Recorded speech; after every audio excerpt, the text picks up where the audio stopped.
night, yeah. Make all the demons quiet, yeah. We were built to thrive, yeah. I think that we've all had enough. What keeps you up at night, yeah. Make all the demons quiet, yeah. We were built to thrive, yeah. I think that we've all had enough. Yeah, I think that we've all had enough.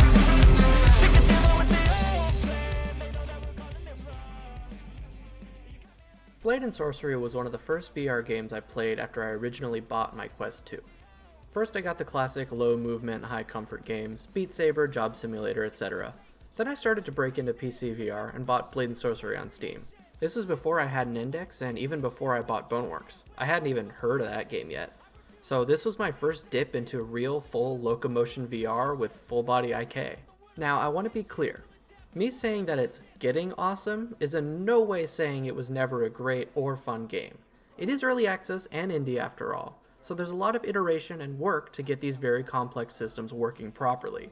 Also, good VR games are orders of magnitude more difficult to develop than a standard flat game of the same complexity. The Warp Frog team has put in the work, and it really shows. Contrast to when I first played in late 2020, early 2021, it's like a whole new game.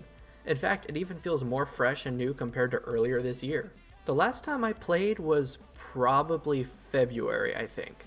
The release of the first version of Dungeons was out, and it was really cool to see this combat and magic system put to use in a linear way. I didn't play too much though, as my Quest was starting to give me some issues with my PC, and I wasn't in a place where I could set up my index for proper play. Also, the game itself still had some pretty significant performance issues with Dungeons, and I ended up not playing very much at all, even after moving house to a place where I had the space for an index set up. Oh shit, hello. Fast forward to a couple weeks ago. I was bored and wanting to do something in VR. I figured I would boot up Blade and Sorcery and play around for a minute. At this point, I realized how long it had been, and there was an update earlier this year. I skimmed through the patch notes and got more excited as I scrolled. When I said Warp Frog put in the work, I meant it. A new home, a proper tutorial, animation reworks, spell upgrades, working doors, even an inventory. This update was huge, and I'm disappointed I didn't play it when it came out. I had such a great time just playing that I knew I had to make a video talking about it. And so, without further ado, I'm gonna go ahead and just hit on each of the big features for me personally, in no particular order. The inventory system is super cool and very unique.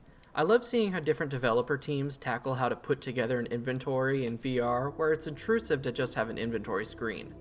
It has two separate sections, one for healing items and one for utility items like a torch. This way weapon slots can just be used for weapons.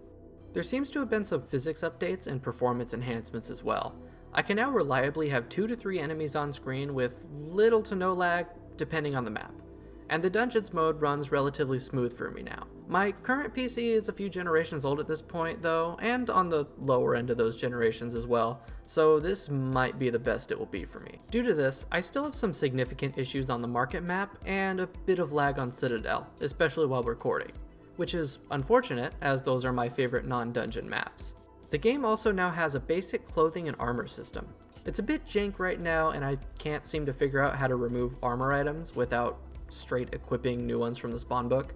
I'm sure there's a way, but I haven't found it. The patch notes for that update mention certain armor pieces do protect from slashing damage, just like on the NPCs, but for me, really, it's all about the cosmetic aspect. The mercenary armor is really cool in my opinion. It reminds me almost of Witcher armor. There's a couple new weapons as well, nothing special, just some small single-hand weapons like a hammer and hatchet. But the biggest thing for me, and I think for most anyone else who has played the game recently, is the massive improvement to the spells. Previously, the spells, while cool in concept, lacked a lot of functionality that could make them really interesting. The framework was there. Each spell had basic behaviors, so they were all usable. Also, you could combine the gravity spell with both hands to create a bubble, and you could slam a gravity staff on the ground to push enemies away. Each spell could also imbue to weapons for some extra fun stuff while fighting too. But before, really, that was it. Basic attacks, some minimal imbuement, and a couple special attacks with the one spell. Now, however, magic is a whole lot more interesting and fun to use. I'll start with the fire spell. The fireballs can be controlled and directed after you throw them.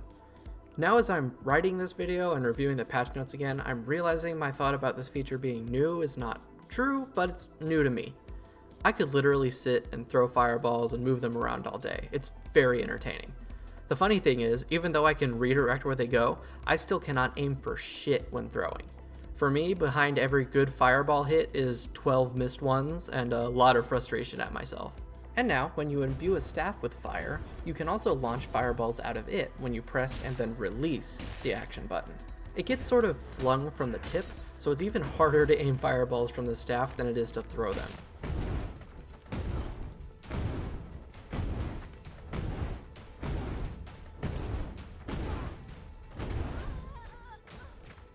And if you slam a fire-imbued staff on the ground, it launches a few homing fireballs at nearby enemies, which is super cool.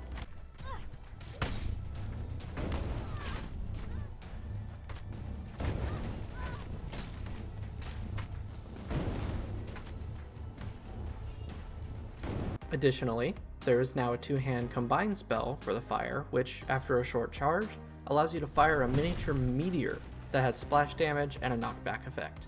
The gravity spell got a few changes in a different direction, as it already had a two-hand spell and a staff-imbued ground slam effect. It did get an active effect that lets you grab and hold an item to essentially use as a hammer. The object you hold sort of becomes weightless, and you can also launch it with much more ease than using the gravity spell with your hand. In lieu of adding a two-hand spell for gravity, as it's already there, the regular launch attack can now be used to launch yourself in the air. I can't seem to get it to work the way I want it to consistently, but when I can get the angle just right, it is really cool. To combat the possibility of taking massive fall damage when you do that though, if you are falling and you charge the gravity spell, you can hover slowly downward as if you were Iron Man. And maybe this is a skill issue on my part, but previously I could never get the gravity push attack to actually work against enemies, but now it does, and let me tell ya, it's fun. But the additions to the lightning spell are the most enjoyable by far. The base spell seems to have been buffed slightly.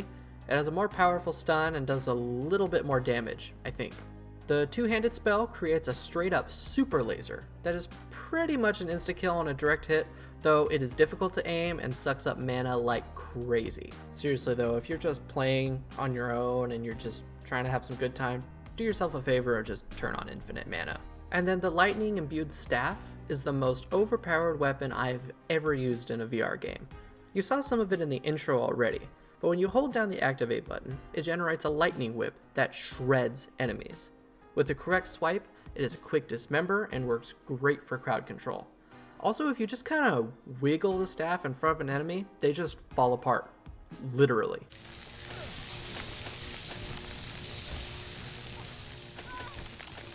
These new changes to staff imbuement make me feel like we really need some wands in the vanilla game. Like they have the same exact mechanics, but aren't big and bulky and require two hands to use effectively. But I suppose limiting it to two-handed staffs adds a little bit of a skill requirement for these very powerful spells. Like I briefly mentioned earlier, there were animation improvements to the NPCs, giving them more attack and defense variety. Of course, they're still nowhere near the level of even an amateur swordsman, so you can still cut through them like butter, but in groups they're becoming quite formidable. The game overall just feels more smooth and reactive. Hit animations and death animations add a cinematic element to the fights, and the updated visuals make dungeon crawling a much more fulfilling experience. I won't touch on the mods and modding community too much today, because updates change large sections of the game. There's a lot of mod potential that isn't really being utilized yet, and I would like to instead cover a more bustling mod scene after full release. However, because I'm a huge nerd, I want to quickly touch on one of the biggest mods for this game, the Outer Rim. A full feature Star Wars mod with maps, lightsabers, blasters, armor, and some fun cosmetic stuff. First of all, as expected, the lightsabers feel superb. It is a sword fighting game after all, so they better. Surprisingly though, because this is not a shooter game, the blasters look, feel, and sound great as well. Parry this, you fucking casual. The mod creator added in the Mandalorian's pulse rifle, and guess what? It actually disintegrates people just like in the show, which is awesome to see and do. It's really funny just how much space age technology and weapons outclass basic swords and simple magic. Go figure. What sucks though is I can't exactly keep the mod on at all times like I want to, as the game seems to take a massive performance hit from all the extra content. And one last thing before I wrap this up, I really love how Warp Frog has built-in spectator camera modes. It lets you get some really cool third-person action shots like a couple I got for the intro, provided you have a second person to control the camera.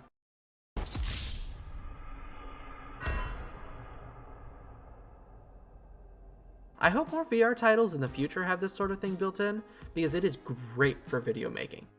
Now that's all I have for you today. If you enjoyed, maybe leave a like, but it's okay if you don't want to. I hope you have a wonderful day, and I will see you next time.